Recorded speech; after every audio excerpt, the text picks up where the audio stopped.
Hey, we're back with another episode of the AC podcast. Whoo, what an NFL weekend that was. Man, this is like the best weekend of the season so far. Just a lot to get into, I'm going to dive right in because there's a lot of stuff that I just saw this week that I just did not like. Starting with my Pittsburgh Steelers. I'm going to talk about them and that joke of a game. Get to the Chiefs Panthers game. Obviously, you got to get to the Saints Bucs game. Seahawks and Bills, and then Colts Ravens to top it all off.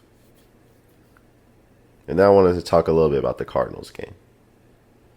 Get to some overviews of these playoff teams. But these Pittsburgh Steelers, man. There ain't no, so I'm not complaining. But let me make myself very clear. That was an unacceptable game. That was a disgraceful win. Now I'm going to count the ways. None of the coaches deserved to ride home on the chartered flight that they took to Dallas. They should have to find their own flights home because the coaching across the board was some of the most atrocious coaching I've ever seen from the Pittsburgh Steelers. And this is why I kept saying the Steelers' biggest weakness is not the quarterback. It's not the running back. It's not the O-line, the D-line, the linebackers, the secondary. It is the coaching, and specifically the coordinators. Let me count the ways. Let's start with the offensive coordinator, who we only put up 9 points against the worst defense in the league in the first half, who was giving up 35 points per game because your game plan going in was to run the football down their throats because they're 31st against the run, but they were stunning and, shifting the line and, slanting it left and right to stop the running game. And all you could muster up on the day was 18 carries for 46 yards, 2.6 yards per carry. Your leading back was James Conner, 9 carries for 22 yards, 2.4 yards per carry, and the longest run was 6 yards. Oh, no, but wait. The longest run of the day was a 9-yard run by Ben Roethlisberger on a third down. So the offensive coordinator never adjusted his game plan until the second half when we started running empty. But at that point, Ben Roethlisberger was ad-libbing just like he was against the Baltimore Ravens last week, where he basically cut off the headset and just started telling receivers to run routes and get open and he'll get them the ball. Because that seems to be the only way the Steelers can manufacture offense. Because the offensive coordinator can't do his job. So let me get on him.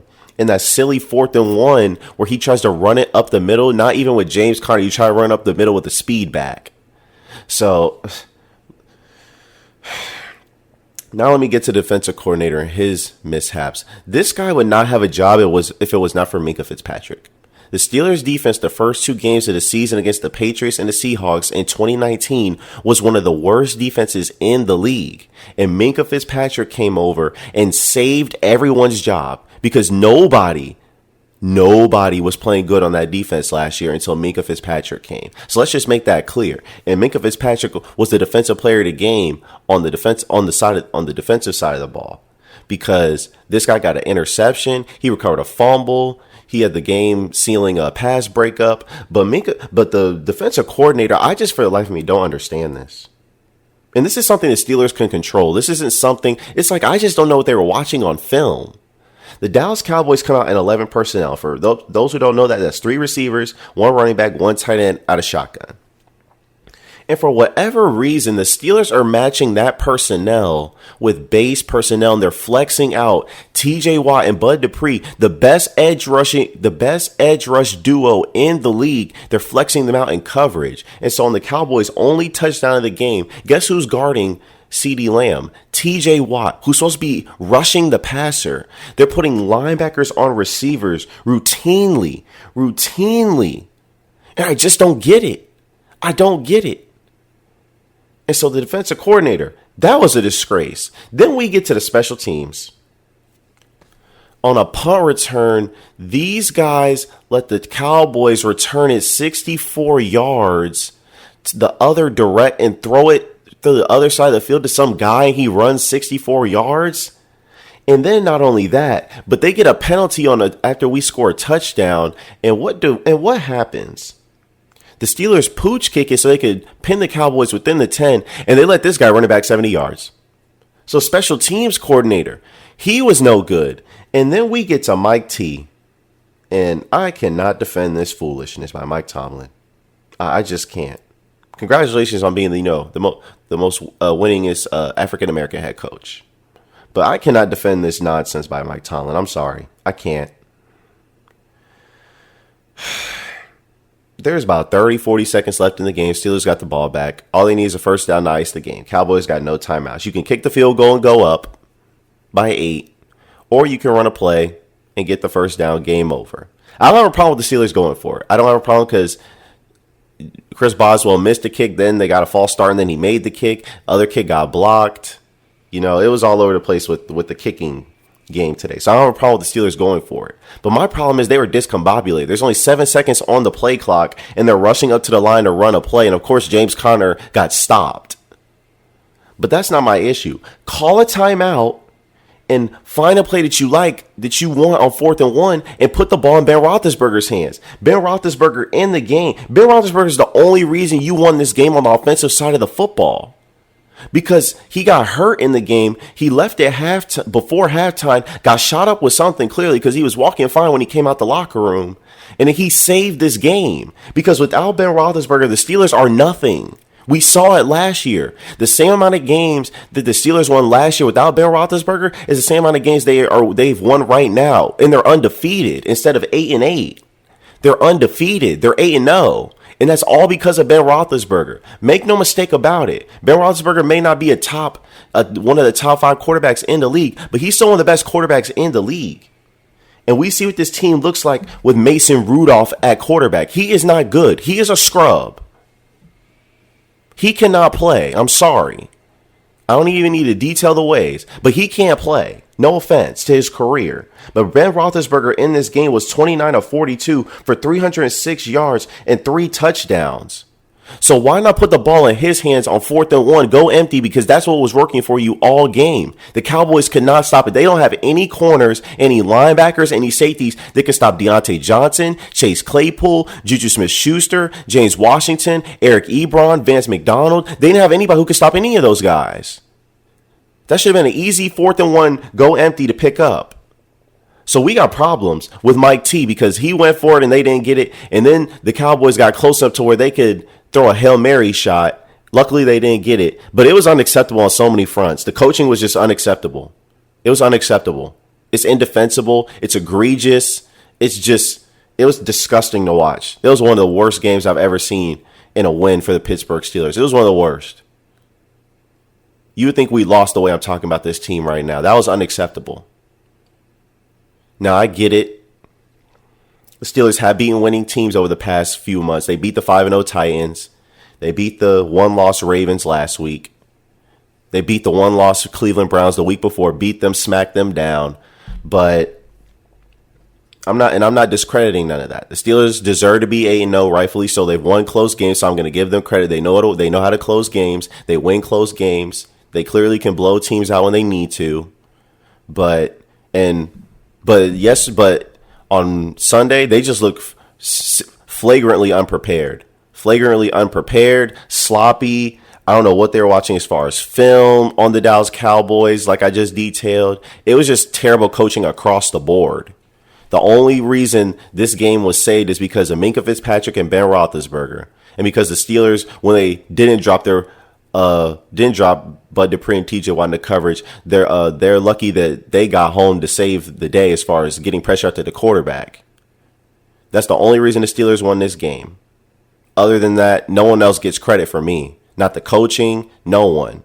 Just Ben Roethlisberger, Minkah Fitzpatrick, and the edge rush. But that was totally unacceptable. I did not feel good about that game at all. Walking out of that game, I'm glad we're 8-0, but that was just a joke. But let me get to this, because there was something even more unacceptable that I saw on Sunday. And I told you guys, first week, or before the season even started, the second matchup between the Saints and the Bucs was going to tell me who's the better team. And we know who the better team is. It's the New Orleans Saints. That their defense played exactly how I've been expecting them to play the whole season. I don't know where that defense has been the first 7 games of the season, but against the Bucs, they shut them down 38-3, a complete smackdown on national television, primetime. The Bucs, that was just embarrassing on so many fronts. Bruce Arians got out coached. Todd Bowles, you just got punked for real by Sean Payton. That was just embarrassing. And then we're talking about this guy. We got to give Dennis Allen a lot of credit. And let me, hold on. Before I go any further, let me get to Mike Evans. Because this is so disgraceful. This is so unacceptable. Mike Evans, in 3 straight games versus Marshawn Lattimore, you have been targeted 6 times. You've been targeted 2 times in the last 3 games against Marshawn Lattimore, and you have 0 catches for 0 yards.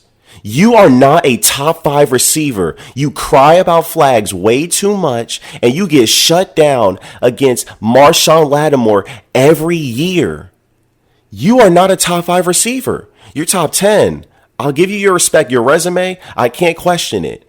But top 5? No. You're not Julio. You're not DeAndre Hopkins. You're not you're not one of those guys. You're not. Because those are the guys, they just go out there and play. That was unacceptable.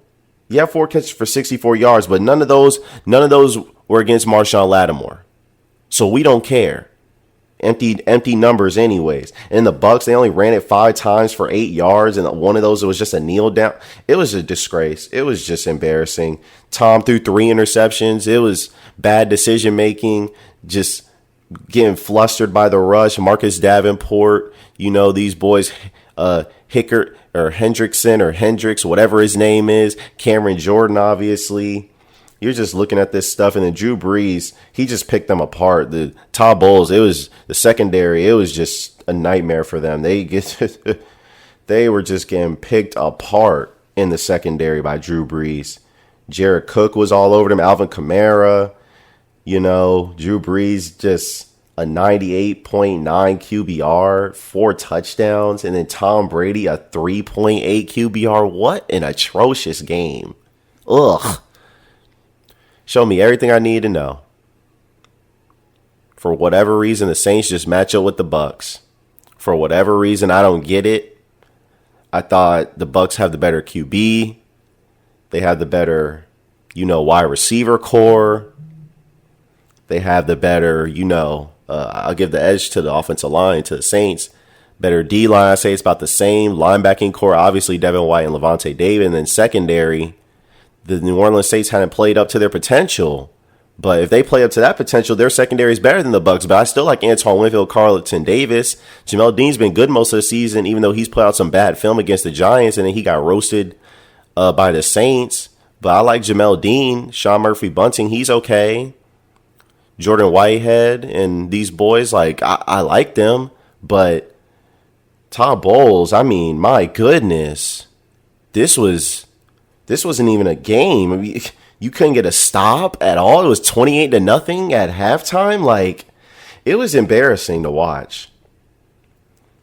It was really embarrassing to watch this stuff. I just couldn't believe it. I expected more from the Bucs. Yeah, some people saying this is the best team in football. They're clearly not. Clearly, they have a weakness as far as defense. Clearly, if you get pressure up the middle on Tom Brady, it's a problem. The Saints just have the Bucs number. So that was not pleasant to watch on any front. I don't know what the Bucs are going to do. They have everything they need. They have offensive line. They have a running game. They have a quarterback. It just wasn't a good game for them. They got punked. They got smacked around. It was embarrassing to watch on so many fronts. I couldn't believe what I saw. Let me get to the Chiefs, because this was another unacceptable game. I don't know who I don't know who are the favorites in either conference. I really don't.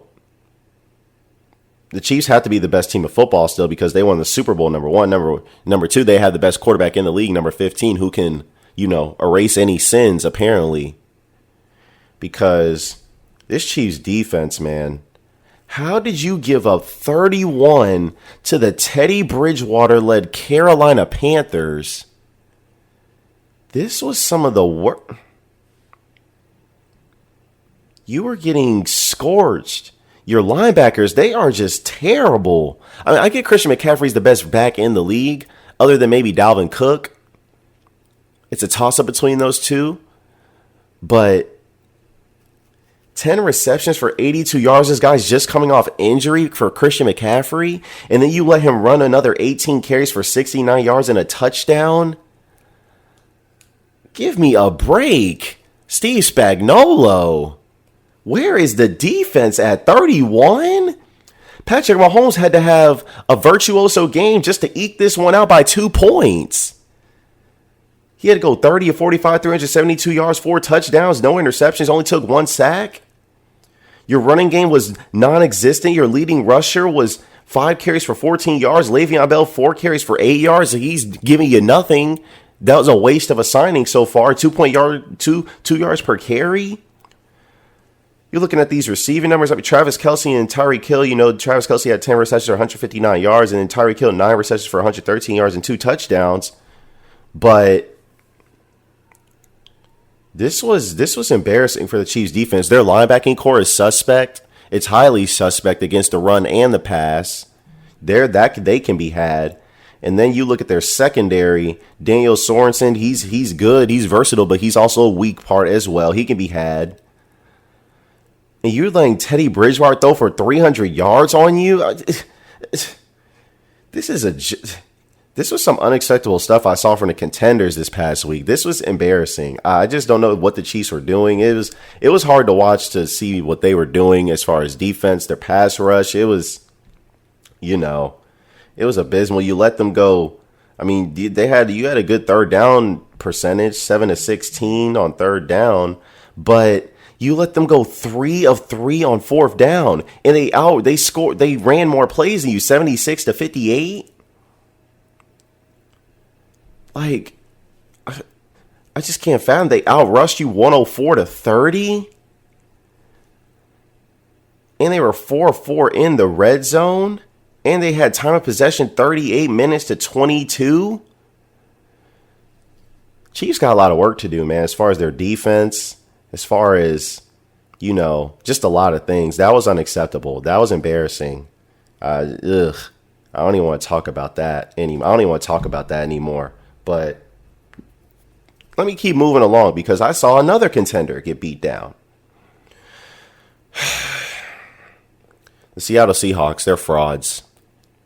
They are frauds because unless Russell Wilson is going to carry this sorry defense to a Super Bowl, which I don't believe he will because he never has in his career. Ever since LOB left, Russell Wilson's made the playoffs. No disrespect. He's made the playoffs. But Russell Wilson cannot carry a sorry defense to a Super Bowl. And he shouldn't be expected to. Only Patrick Mahomes is able to do that. No offense. But Russell Wilson, he's not Patrick Mahomes. He's the second best quarterback in the league, though. But Russ, in these last few games, he is turning the ball over. He's turning the ball over. Too much. In their 2 losses this year, Russ has turned the ball over 7 times. 7 times. 2 interceptions and 2 fumbles lost against the Buffalo Bills. And then the Seattle's defense, it's just a disgrace. It's just a disgrace. I mean, Ken Norton, Pete Carroll, my gosh. How on heaven on earth? Oh my gosh.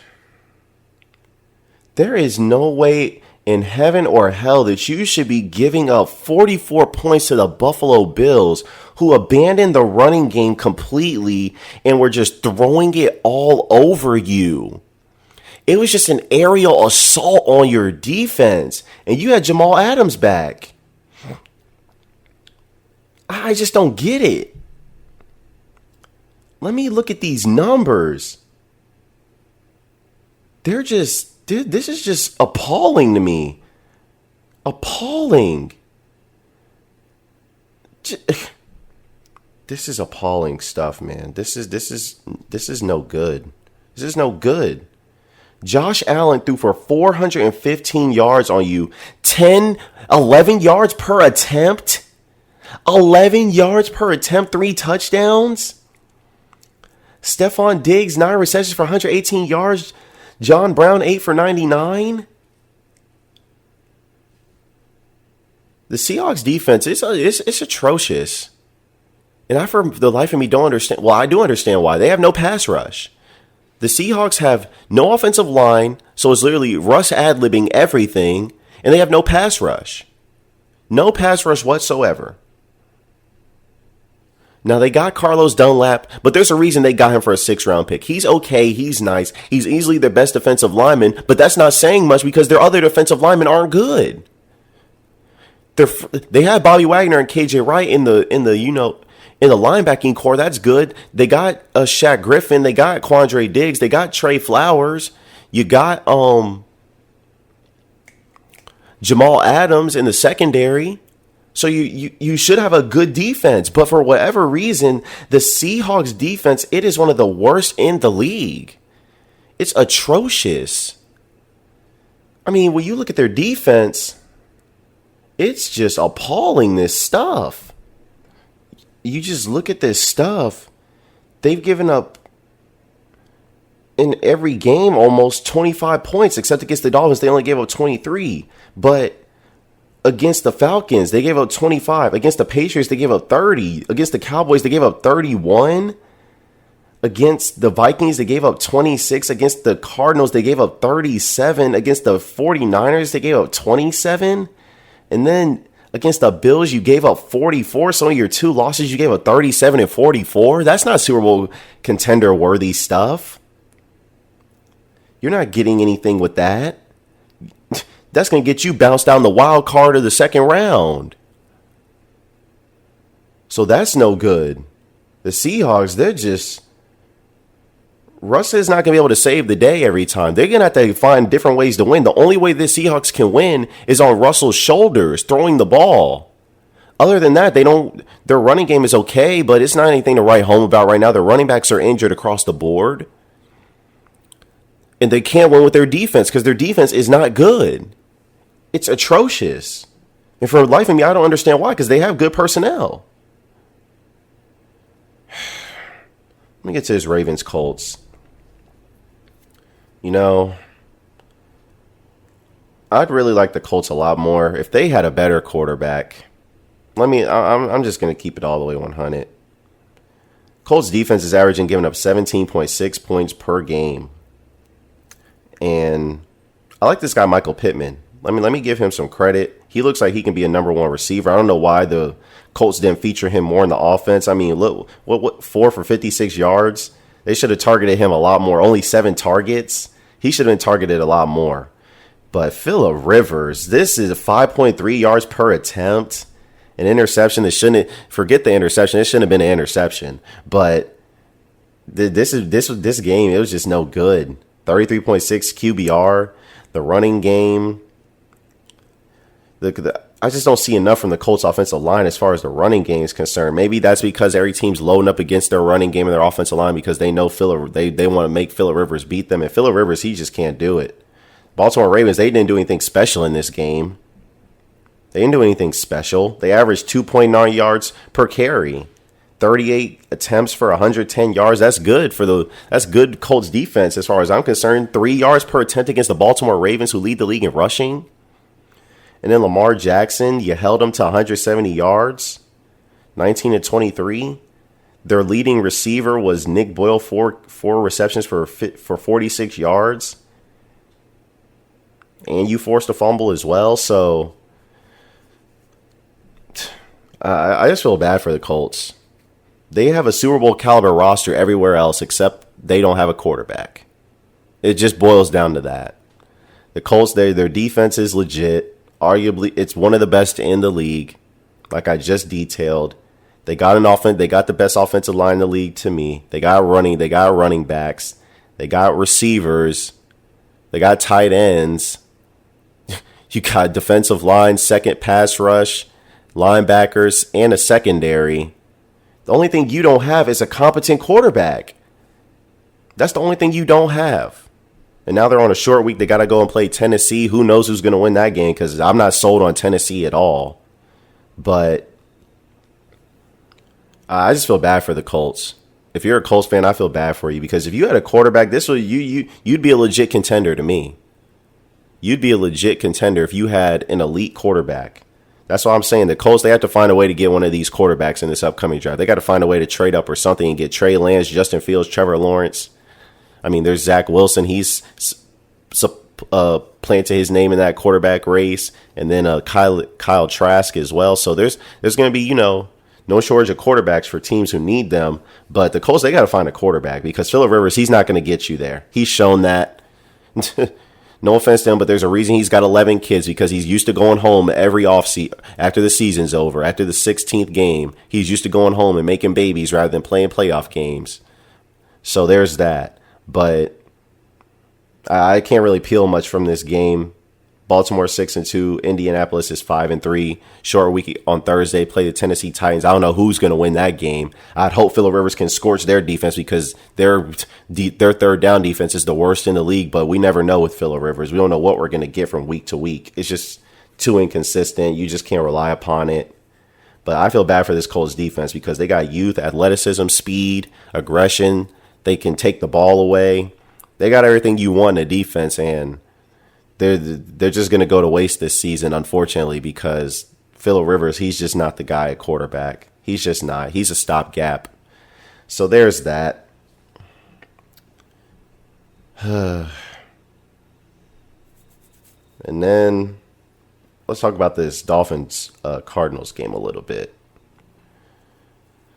Kyler Murray's something special, even though he lost. He's something special to it. He looks legit. Obviously, we saw what he did at Alabama, but you watch him against the Cardinals, 20-28 for 248 yards, 2 touchdowns. Dolphins' defense is legit. They get after you. Brian Flores, he's got this team playing good. He's got this team playing good football, and they're 5-3. They're ahead of schedule, because last year they were one of the worst teams in the league I've ever seen known to man as far as their defense is concerned. I mean, that was just a disgrace. But 5-3, looking good under Brian Flores. And then you consider the fact that they got a secondary defense with Byron Jones and Xavier Howard and these boys. It's something special to watch as far as their defense. They're no pushovers. They're no slouches at all. Let me see how many points they're giving up per game. Yeah, they're only giving up 18 points per game. So they're a really good defense. But you look at the Cardinals and Kyler Murray, man. 3 touchdowns. Ran 11 times for 106 yards and a touchdown. Kyler Murray's something special. He's just improving week by week. And, of course, Christian Kirk, he can ball. We know what DeAndre Hopkins can do, even though he had a relatively quiet game. But you just watch this game. They were going up and down the field on each other. It was exhilarating to watch. It was exciting to watch.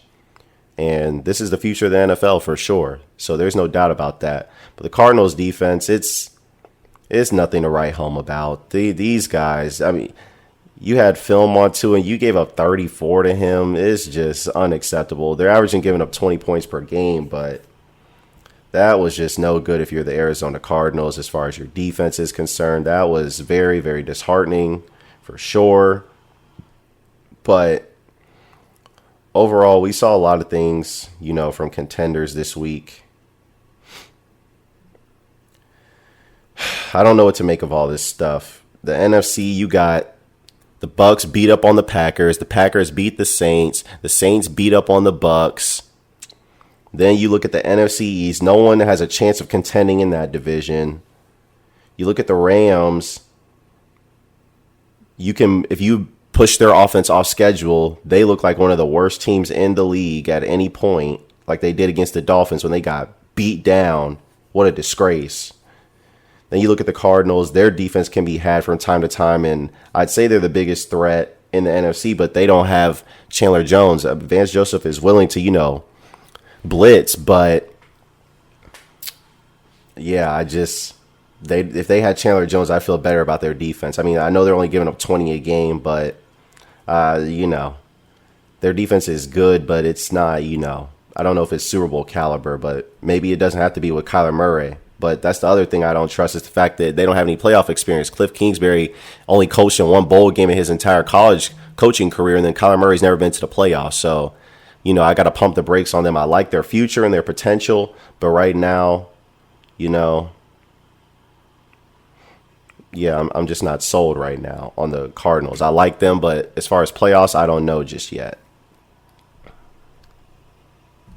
Then you look at the Seahawks. Their defense can be had. It's Russ or bust for the Seahawks. Oh, that sounds nice.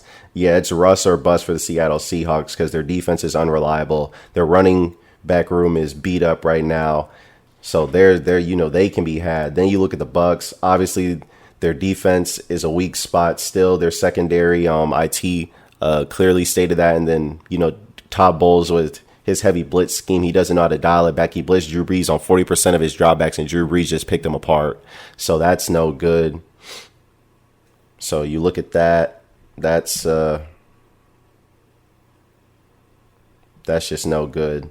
Then you look at the Saints. They look like the best team in the NFC right now, but we saw their secondary could be had at any point. You look at Drew Brees and his lack of downfield passing game. I don't know how far that's going to take them. We've seen this story with the Saints the last 3 years. Lost to the Vikings twice and then lost to the Rams. So I don't know. The Saints just find a way to lose in the postseason. So they still, I still don't trust them. Then you look at the Aaron Rodgers in Green Bay. They can be beat up on if you're a physical team. So you can run roughshod over them in their rush defense. And, if you're a team that has a lot of speed and athleticism like the Bucs on defense, you can get after Aaron Rodgers for sure and these receivers. And then the Eagles, don't even get me started on this joke of a team. They're 3-4-1. No team that wins this division, it's not going to be an accomplishment. It's just an embarrassment. So we're not even going to discuss them even being contenders. The minute the Eagles get in the playoffs, there's no way in heaven or hell that they're winning anything meaningful. They're going out in the first round. So that's that. It's a disgrace that this team gets a home playoff game anyways. But it is what it is. Then you look at the AFC West. The Chiefs are obviously the best team, but their defense, specifically their linebacker spot, can be had in the run and pass game. So that's no good. Then you look at the Raiders. They're the other team in this division who beat the Chiefs. Their only loss on the season. But the Raiders' weakness is, they're a physical team for sure, but it's just hard for me to buy the Raiders. Like they have a good record. I'm not disrespecting them. They're 5-3, but there's just something about them I don't buy all the way. The Raiders, they just, if you take away the run game and the play action boot game, they look like a relatively normal team and they can be had on any given day. So there's that. Then you get to the AFC South. I don't buy the Titans at all. I don't. You make Ryan Tannehill, you take the play action game away from Ryan Tannehill, and you stop Derrick Henry, which is hard to do, but there's teams in the AFC that can do it. The Chiefs and the Steelers have done it. And Ryan Tannehill looks relatively average when you take away the play action game from him. At the end of the day, when it gets to third down, you can't do play action, or when it comes to the end of the game and you got to make throws to win, I don't trust Ryan Tannehill to be able to make those throws. That's just me. Then you get to the Colts. They're great everywhere else except for quarterback. So we already know you're not winning anything meaningful in January, inevitably, when you do make the playoffs. So there's that. Then you get to the Baltimore Ravens. If you get them down by double digits, they're not coming back. And then Lamar Jackson, he's still not where he needs to be as a thrower, even though he's won MVP. But if you put the Ravens in a pit, Lamar Jackson can't throw his way out of it. So there's that. Then you get to the Pittsburgh Steelers. Their coaching and their coordinators are the weakest spots, and you just can't trust these dudes to come up with situational game plans and adjustments in game until it's halftime, and sometimes it can be too late for you at that point. So I just don't trust them. The Steelers have the most complete team in the NFL to me. They are the most complete team in the NFL to me. You have a running game. You have a quarterback. You have a defense that can rush the passer, can take the ball away in coverage at all three levels. You're stacked, but I just don't trust the offensive and the defensive coordinators. So, that's problematic, very problematic for me because it's a coaching game as much as it is a player's game in the NFL. So there's that. Then you get to the Buffalo Bills and you look at their weaknesses.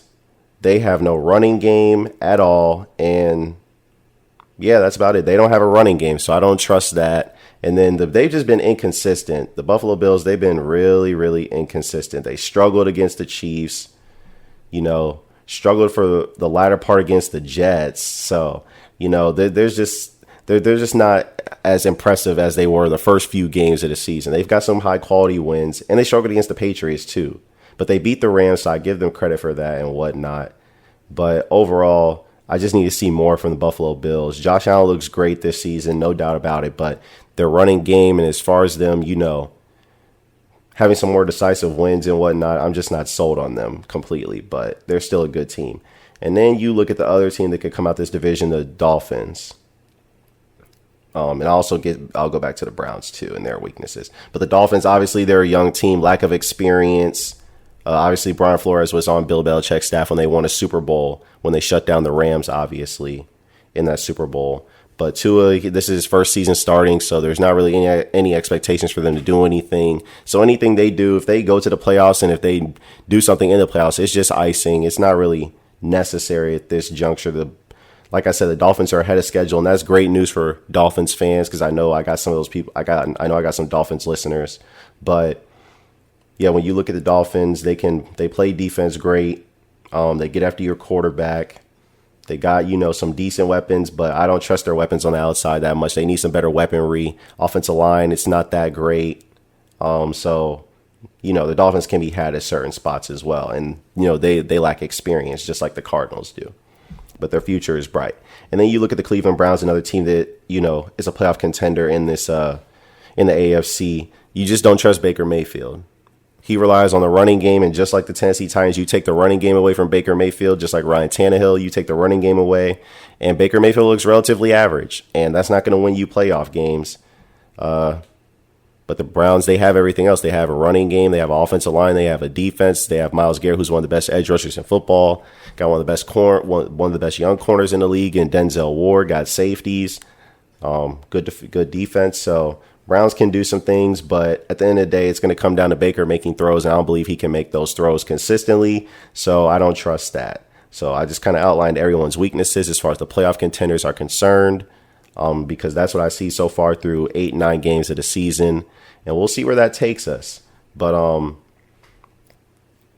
I appreciate you guys for listening. Let me know if you have any fan questions, any concerns. As always, I like, subscribe, and share with your family, your friends, your auntie, your grandma who makes that lovely, lovely sweet potato pie. I'm just playing with y'all. Y'all know AC likes a joke. But until next week, I'll see you guys when I see you. One love. Like I said, like, share, and subscribe. I'm out. Peace.